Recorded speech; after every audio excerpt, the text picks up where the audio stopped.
भक्तन की, वृंदावन धाम की, सद्गुरुदेव भगवान की। अनूप जी, राधा वल्लभ श्री हरिवंश महाराज जी, आपका सबसे प्रिय शास्त्र और सबसे प्रिय भोजन प्रसाद क्या है? शास्त्र सबसे प्रिय उड़िया बाबा के उपदेश, हमारे जीवन के आदर्श, महामहिम प्रातः स्मरणीय पूज्यपाद श्री उड़िया बाबा जी महाराज। और प्रिय भोजन प्रसाद, अब जो प्रसाद में मिल जाए वही प्रिय भोजन। वैसे इस शरीर को मीठा बहुत प्रिय था, और प्रिय ग्रंथ पूज्यपाद श्री उड़िया बाबा जी के उपदेश ये हमारे जीवन में रहे।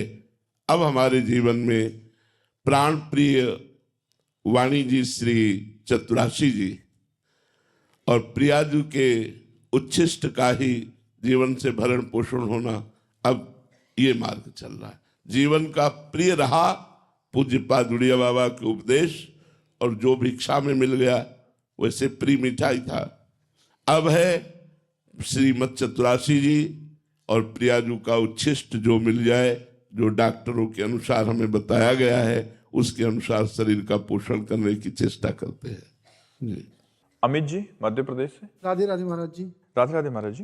महाराज जी, मैं पिछले 2 सालों से आपका सत्संग सुन रहा हूँ, निरंतर नाम जप करने का भी प्रयास कर रहा हूँ। महाराज जी, नाम जप करने से मेरे अंदर एक आत्मविश्वास आ गया है, मुझे किसी से डर नहीं लगता। मुझे लगता है कि मेरे कभी भी अमंगल नहीं होगा, मेरा कोई भी कुछ भी कोई बिगाड़ नहीं सकता। महाराज जी, क्या ये मेरा अहंकार है या अज्ञान है या अटूट विश्वास है?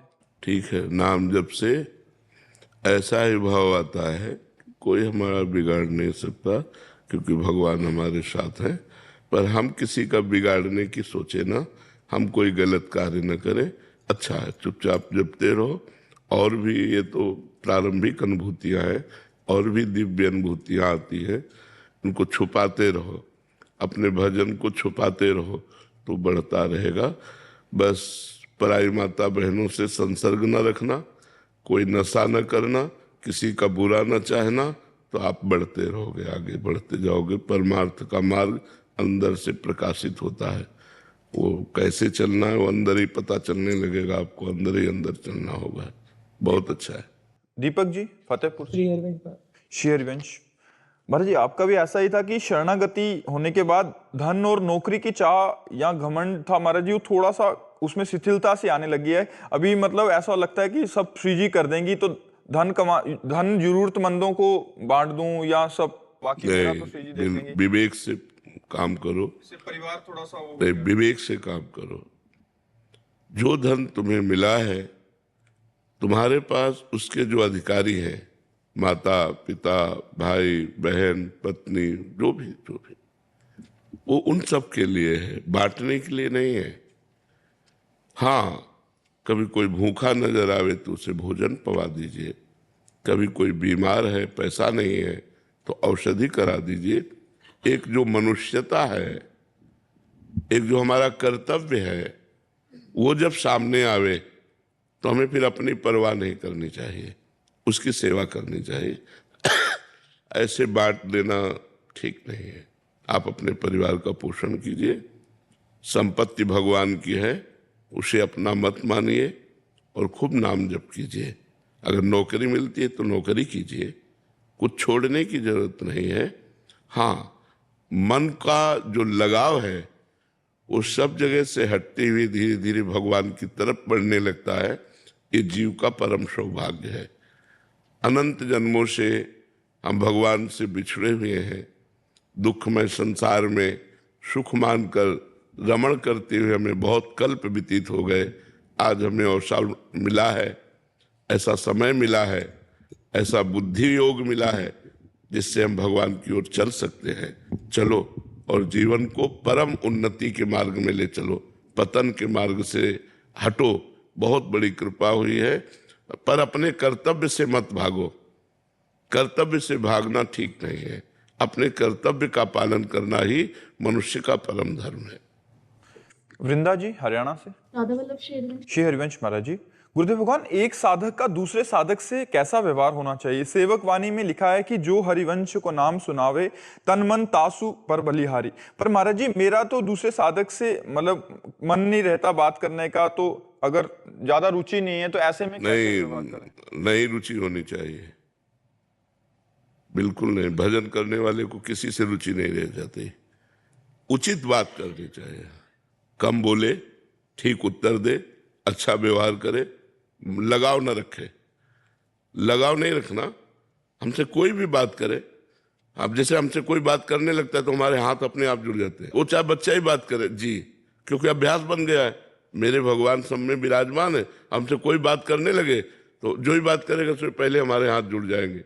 जी हाँ हाँ, ऐसा है, ऐसा है, अच्छा, राधे श्याम। हंसी बोल जब हरिवंश नाम जानी है, तब सब हिंते लघु मानी है। हंसी बोले बहुमान दे, हंसी बोले बहुमान दे। हम ऐसा बर्ताव करें सामने वाले के दिल को लगे कि मैं किसी व्यक्ति से बात करके आया हूं, उसको अच्छा लगे। हमारा व्यवहार ऐसा नहीं हो कि नाक में गुस्सा भरी हुई एकदम ऐसे नहीं, कोई जान ना पाए भजन करते हैं। हमारा व्यवहार ऐसा होना चाहिए। थोड़ा अभी हमें काम है, फिर कभी मिलते हैं, और मुस्कुरा के चल दिए। उसको कटु वचन नहीं बोलना, उससे कठोर व्यवहार नहीं करना, मृदु व्यवहार करना है। हमें बात समझनी है। जैसे जो हरिवंश को नाम सुनावे तन मन प्राण तासु बलिहारी। बलिहारी मैंने तन न्यौछावर कर देना। अब उसका तात्पर्य गंदगी नहीं है।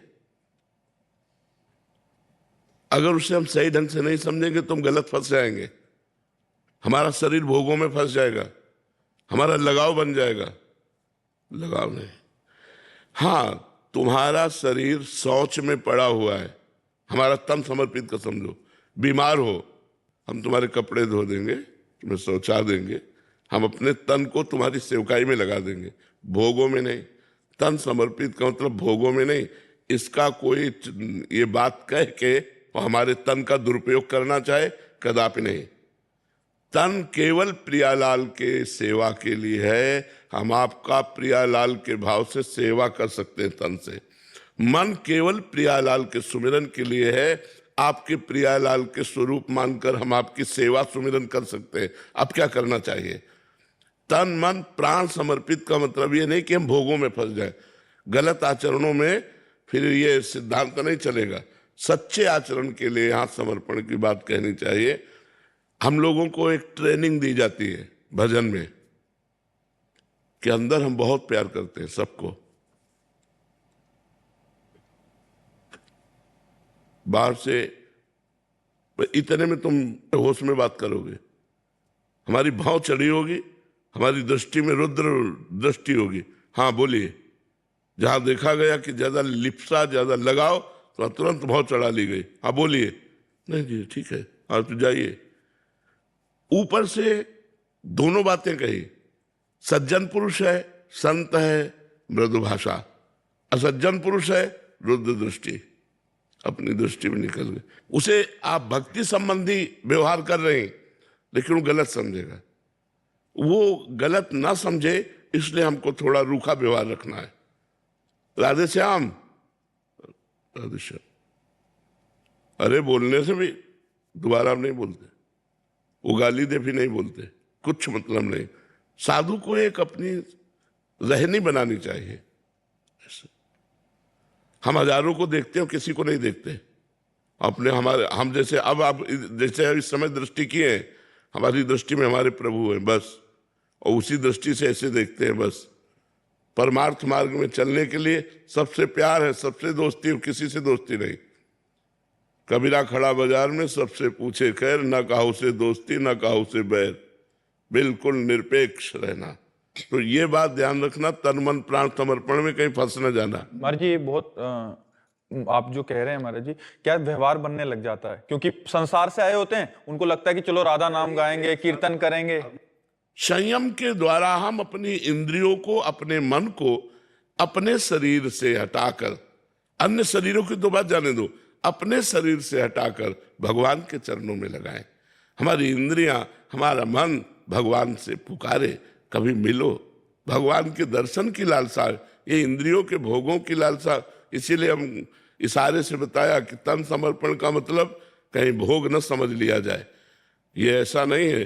तन समर्पण का मतलब है, प्राण समर्पण का मतलब कि कोई भी कष्ट में है तो अपने प्राणों की बाजी लगाकर उसके कष्ट को दूर करने की चेष्टा करे। ये भोगों का विषय नहीं है, ये योग का विषय है। भक्ति योग, ज्ञान योग, अष्टांग योग, योग कहा जाता है। ये भोग नहीं, भोग के त्याग से योग होता है। त्यागात् शांतिरंतरम, भोगों से नहीं होता है। तो कुछ लोग जो अपनी वासनाओं को नहीं ठीक कर पाए हैं, वो लोग वासनाओं का खेल खेलते हैं और बोलते हैं यही भक्ति है, यही साधना है। बहुत से लोग होते हैं और उसको गलत ढंग से प्रयोग करते हैं और कहते हैं यही है, यही इसी से चला जाता है। तब तो गृहस्थी में सब सिद्ध हो जाने चाहिए। अगर केवल भोग ही साधना है तो गृहस्थी तो भोग भोगते सब सिद्ध है। फिर मतलब साधना का मतलब क्या रहा? तो ये बहुत सोच समझ करके, तो इसलिए साधु मार्ग, सतमार्ग, संत मार्ग जब बहुत सुलझा हुआ कोई संत होता है, नहीं तो बहुत गड़बड़ हो जाता है। तो माताओं बहनों को चाहिए दूर से सत्संग सुनो, अपनी कुटिया में भजन करो। किसी संत को ना नजदीक अपनी कुटिया में बुलाओ, ना तुम नजदीक जाओ। और व्यभिचार दोष से बचो और दूसरों को भी बचाओ। अगर गंदे आचरण कोई करता है वो संत नहीं हो सकता। गंदा आचरण, चूक होना अलग बात होती है। चलते चलते फिसल गए, फिर संभाल लिया, लेकिन हम उसी का अपना वासनाओं का खेल बना ले, ये ठीक नहीं है। इसलिए बहुत संभल कर तन मन प्राण समर्पण का मतलब समझ लो, कहीं गलत मार्ग में न चले जाना। Lieutenant commander Mohit Sharma.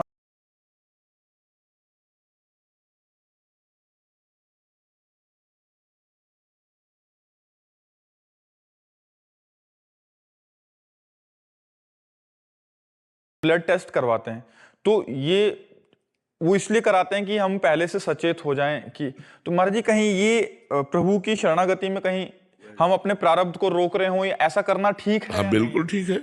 जो शरीर का प्रोसेस है वो शरीर का प्रोसेस है, उससे हमें कोई लेना नहीं है। इसका भी तो होता है तुम्हारा, तो मैं हम खुद से ही पहले करा लें कि हमें कोई बीमारी ना हो। जरूर हमें जानकारी रखनी चाहिए, हमें कोई रोग ना हो पहले से हमें इसका टेस्ट करा लेना चाहिए। अगर रोग आ रहा है तो औषधि रूप उसका उपचार कराना चाहिए। इसका शरणागति से कोई लेना देना नहीं, ये अलग मार्ग। राहुल चौधरी जी। राधा वल्लभ श्री हरिवंश श्री हरिवंश महाराज जी। महाराज जी पिछले 3 साल से मांस मदिरा का त्याग करके आपके बताए हुए मार्ग पर चलने का प्रयास कर रहा हूँ। गुरुजी अब मेरे मन में ये कंडीशन आ रही है कि श्री राधा रानी जी से कुछ मांगने की इच्छा नहीं होती महाराज जी। तो महाराज जी घर गृहस्थी की चीजें मन में महाराज जी इनका कहने का भाव है देखो, विश्वास रखो, जितना तुम्हारे भाग्य में है सुख और दुख, वो ना चाहते हुए तुम्हारे जीवन में आएगा। जैसे हम नहीं चाहते लेकिन दुख आता है, ऐसे हम नहीं मांगेंगे, नहीं चाहेंगे तो भी सुख आएगा। लेकिन हमें कायर बनकर नहीं बैठना, हमें अपने कर्तव्य का पालन करते हुए भजन करना है। किसानी है, व्यापारी है, नौकरी है, जो जहाँ ड्यूटी है, हम अपनी ड्यूटी को धर्म पूर्वक निर्वाह करते हैं। जो उससे मिल जाता है परिवार का पोषण करते हैं और भगवान से भी कोई चाह नहीं रखते। यही तो गृहस्थी का संत स्वरूप है। गृहस्थी में वो संत है कि अपने कर्तव्य का पालन करता है, परिवार और समाज का पोषण करता है और भगवान से भी कोई चाह नहीं रखता। जो प्रभु से सच्चा भाव से जुड़ेगा उसकी स्थिति ऐसी हो जाती है। इसलिए कायर ना बने, कर्तव्य का जरूर पोषण करे। बाबा जी घर वाले ना, जैसे मम्मी पापा बहन है मेरी माता, वो कुछ मांग ऐसे होते भी मांग ले, वो मेरा वो होता है कुछ मांगने का मन नहीं होता कि जो चल रहा है जो होएगा होएगा। पर घर वाले होते हैं कि उनको डर लगता है कि आपसे 3 साल जुड़े हो गए, आज धोती कुर्ता पहन लिया, कल को बाबा जी। अब उनको कौन समझाए कि बाबा बनना आसान थोड़ी है। नौकरी मैं कर रहा हूँ अपना, पर ये नहीं मांगता कि कुछ और मिले। मैं वो जैसा चल रहा है उस नाम चलता रहे। बिल्कुल ठीक है, बिल्कुल ठीक है, आप सही चल रहे हो। बाबा जी बनना बिल्कुल ठीक आपने कहा, आसान नहीं। अगर सही ढंग से बाबा जी बना जाए तो जैसे लोहे के चने चबाना है ना, ऐसे है बाबागिरी। दिल है, दिमाग है, मनुष्य शरीर है, मन है, अब उसको काट करके एकदम सब जगह से सीधे भगवान में लगाना, एक बार नहीं, करोड़ों बार, अरबों बार उसको काटना पड़ता है मन को। यार आज ये खाना, काटो, नहीं नहीं, भगवान की इच्छा जो होगी वही होगा, नहीं, काटो, काट के उसको मार दिया। मन मारिया तन बस में कीना, हुआ भरम सब दूर, बाहर से कछु दिखत नहीं, अंदर चमके नूर, आपो त्याग जगत में बैठे नहीं किसी से काम, उनमें तो कछु अंतर नहीं, संत कहो चाहे राम। संत बनना बहुत कठिन बात, संत बना नहीं ज्यादा संत होते हैं। ही नहीं चलता, मुश्किल से नाम जप नहीं होता। घर वालों को ऐसा लगता है ना कि जैसे अखबार में पढ़ते हुए वो बाबा बनना बहुत मुश्किल है। मात संगस्तु दुर्लभो, महापुरुषों का संग मिलना दुर्लभ है, देवर्षि नारद जी ने कहा। ऐसे थोड़ी बाजार में थोड़ी मिल जाते हैं। महत संगस्तु दुर्लभो अगम्यो अमोघश्च, महापुरुषों का संग निर्वाह कर ले जाए तो फिर जीवन पार हो जाए, बेड़ा पार हो जाए। इसलिए ये कोई डरो मत कि बाबा जी के संग से सब बाबा जी बन जाएंगे, ऐसा नहीं है। कोई बिरला ही होता है जो भगवान के मार्ग में चलता है। सूर्यकांत त्रिपाठी जी लखनऊ से। राधे राधे महाराज जी। महाराज जी, भगवान नाम जप तथा जीवन के अंतिम लक्ष्य की प्राप्ति में संबंध किस प्रकार स्थापित होता है? गुरु प्रदत्त भाव। हम जिस आचार्य परंपरा से जुड़े होते, अगर नहीं जुड़े तो जब तक जुड़ोगे नहीं तब तक संबंध भाव प्रकाशित नहीं होगा। नाम का फल है गुरुदेव की प्राप्ति। गुरुदेव की कृपा से जब नाम, वही नाम भले गुरुदेव दे दे, फिर गुरुदेव की कृपा से भाव जागृत होता है। भाव 5 प्रकार के होते हैं: शांत भाव, दास्य भाव, सख्य भाव, वात्सल्य भाव, गोपी भाव और गुप्त भाव सहचरी भाव है। ये ज्यादा प्रकाशित भाव नहीं है, ये गुप्त भाव है। जैसे हम लोग जिस मार्ग में हैं, तो आचार्य परंपरा से जुड़ने पर भाव की प्राप्ति होती है। भजन करते करते जो मंत्र मिला गुरु का, अगर वो सख्य भाव वाला है तो अंदर ठसक आ जाती है कि प्रभु हमारे दोस्त है, मैं प्रभु का दोस्त हूँ, मित्रवत भाव आ जाता है। ऐसे दास्य भाव में है, ऐसे ही वात्सल्य भाव में है, ऐसे ही गोपी भाव में, ऐसे ही सहचरी भाव में। जो भाव जैसा है, आचार्य कृपा से वो भाव आता है। अपनी मनगढ़ंत भाव सिद्ध नहीं होता। आचार्य परंपरा से जो प्राप्त मंत्र और नाम है, उससे भाव की सिद्धि होती है। जी रोहित जी। राधा वल्लभ। श्री हरिवंश महाराज जी। महाराज जी, हम कुछ आपस में भक्त मिलकर राधा नाम कीर्तन और वाणी पाठ करते हैं, जिसमें मेरा जाने का बहुत मन करता है, किंतु मुझे मौन रहना पसंद है। मैं अधिकतर मौन रहता ही हूँ। तो ऐसा देखकर बाकी भक्त मुझे उच्च कोटि का मान लेते हैं महाराज जी। फिर जिससे मतलब मेरे को घमंड ना आ जाए, क्या मैं बंद कर दूं जाना? उचित उत्तर दे दो, जड़ मौन मत रहो, उचित उत्तर दे दो। उचित उत्तर होता है कि विचार पूर्वक सत्य बोलो, मृदु बोलो, हितकर बोलो, थोड़ा बोलो, कम बोलो, सामने वाले को ज्यादा बोलने दो, कम बोलो, नाम जप करो, सही उत्तर दे दो, बस मौन रहो। अच्छा है, संसार कुछ का इससे कोई फर्क नहीं पड़ता। वाणी से बड़े अपराध बनते हैं। जो लोग बोलते रहते हैं उनके अपराध प्रवृत्ति वाणी में बन जाती है। दूसरों की निंदा करना, प्रपंच की चुगली करना, ये सब गंदी बातें उसमें आ जाती हैं। कम बोलो, उचित बोलो, नाम जप करो। लोग क्या कहते हैं इस पर कोई ध्यान मत दो। संसार तो किसी को नहीं बख्शता है, बोलो तो नहीं बख्शता, ना बोलो तो नहीं बख्शता। मेरा मन अब संसार और लोगों की बात से पूरी तरह उचट सा गया है। सब झूठ और दिखावा सा लगता है। इस वजह से लोग मुझे गलत समझ रहे हैं। क्या मेरे को ऐसा रहना गलत है? नहीं, ठीक है, अच्छा है, बिल्कुल अच्छा है, ऐसे ही रहिएगा। बिल्कुल गलत मार्ग का अनुसरण मत कीजिएगा। गंदी बातों को अपने हृदय में स्थान मत दीजिएगा। बहुत सुंदर बात है। भगवान बड़े कृपालु हैं, आपका हृदय पवित्र हो रहा है। ये लक्षण है कि हृदय धीरे धीरे पवित्र हो रहा है, गलत काम ना होने पावे।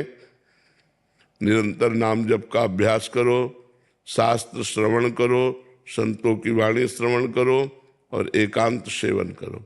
कह रहा कोई ऐसा उपाय बता दो जिससे मतलब अंदर से ही आपसे बात हो जाए। हाँ, राधा नाम जप करो। हमारा नंबर है राधा, हमारा फोन नंबर है राधा। राधा नाम जप करो, हमसे बात कर लो। राधा नाम जप करो, इसी से आपको मानसिकता में संबंध हो जाएगा, समझो, मानसिक जब हमसे संबंध हो जाएगा तो आपको उत्तर मिलने लगेगा। राधा नाम जप करो, खूब नाम, मन को नाम में लगाओ, दिमाग को नाम में लगाओ। अपूर्वा जी यूके से, राधे राधे। राधे राधे महाराज जी। महाराज जी आपके चरणों में कोटि कोटि प्रणाम।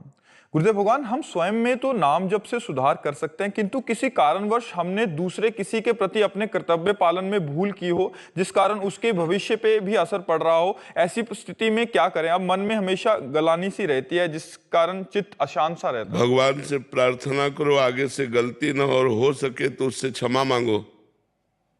3 बातों में अगर क्षमा मांगने की क्षमता न हो तो भगवान से प्रार्थना करो और आगे से वो गलती न हो जो किसी के भविष्य में पड़ रही प्रकाशमयी वृत्तियों में अंधकार फैला दे। तो हमारे आचरणों का प्रभाव हमारे निज जनों पर बहुत पड़ता है, इसलिए आचरण शुद्ध रखो तो सब ठीक हो जाएगा। आचरण अशुद्ध है तो ठीक नहीं होता। आचरणों को सुधारो, कोई भी हो। अगर अपने परिवार की उन्नति चाहते हो, अपना उन्नति चाहते हो, तो आपको अपने आचरण सुधारने पड़ेंगे। गंदे आचरणों वाला व्यक्ति ना अपना सुधार कर सकता है ना दूसरों का सुधार कर सकता है। और क्षमा मांगने की जरूरत नहीं है, केवल अपने को सुधार करो और भगवान से प्रार्थना करो। मुकेश चौधरी जी, राधे राधे गुरु जी। राधे राधे महाराज जी। महाराज जी, मैं आज से लगभग 3 वर्ष पहले आपसे जुड़ा। महाराज जी, आपने जो सैनिकों को मान सम्मान दिया, उसी ने मेरे जीवन की एक दिशा ही बदल दी। आपके मार्गदर्शन से आज मुझे भारतीय सेना में जाकर भारत माता की सेवा करने का सौभाग्य प्राप्त हुआ। महाराज जी, आप सदैव कहते हैं कि संत और देश के जवान आपके लिए समान है। मैं स्वयं को संत बनने योग्य तो नहीं मानता, बट महाराज जी कह रहे हैं कि मैं अभी जिस सेवा में हूँ उसमें रहते हुए, पूर्ण निष्ठा का पालन करते हुए, क्योंकि युवावस्था है महाराज जी, कहीं भटक ना जाऊं ड्यूटी पे, तो कैसे नाम स्मरण हम करूं? उसको भी संत ही मानते हैं जो राष्ट्र के लिए अपने प्राणों का बलिदान करता है। क्योंकि जहां हमारे राष्ट्र सैनिक खड़े हैं वो सब तपस्थली समझो। 1 मिनट में प्राण जा सकते हैं और बड़ा कठोर। अब जैसे पहाड़ी इलाका है, हमारे देश के चारों तरफ हमारे सैनिक सुरक्षा में लगे हुए हैं। अब वो वर्षों में घर पहुंचते हैं, कई कई महीनों बाद घर पहुंचते हैं, घर परिवार का प्यार सब कुछ छोड़कर राष्ट्र के लिए। तो जो राष्ट्र प्रेमी हैं, जो राष्ट्र के लिए प्राण समर्पित करते हैं, हम उन्हें प्रणाम करते हैं। और हमारे पूरे भारतवासियों का प्यार उन राष्ट्र सैनिकों के लिए है, क्योंकि उन्हीं से हम सुरक्षित सोते हैं। एक चूक हो जाती है तो आतंकवादी घुस जाता तो सैकड़ों का नाश कर देता है। तो अगर हमारे जो राज्य सैनिक हैं, राष्ट्र सैनिक हैं, ये अपने कर्तव्य पे तैनात हैं तो हम सुरक्षित हैं। इसीलिए हम उनको बहुत प्यार देते हैं, राष्ट्र सैनिकों को, कि उनका जीवन परोपकार के लिए है, उनका जीवन राष्ट्र के लिए है। इसलिए धन्यवाद जीवन है। बस अपने कर्तव्य पर डटे रहो और राधा राधा राधा जितना बने नाम जप कर।